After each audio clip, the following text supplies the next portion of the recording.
பழனியிலே சந்நியாசி தணிகையிலே சம்சாரி உன் கணக்கு புரியலையே முருகா. ஆறு படை மீதிலே 100 முகம் காட்டுற ஆறுதலை தேடுற எந்த முகம் காட்டுவ அறியாம தவிக்கிறேனே முருகா. இந்த அப்பாவி கேட்பதென்ன தவறா?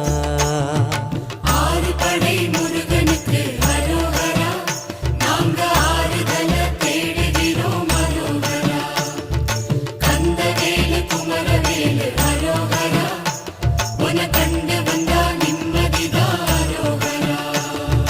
பழனியிலே சந்நியாசி தணிகையிலே சம்சாரி உன் கணக்கு புரியலையே முருகா.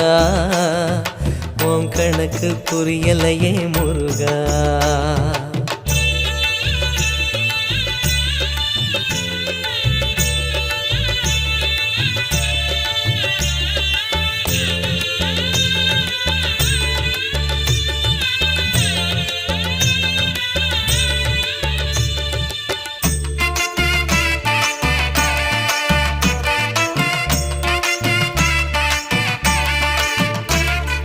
குழந்தை போல நடப்பதென்ன சுவாமி மலையிலே, தீ கொழுந்து போல சிவப்பதென்ன திருச்செந்தூரிலே.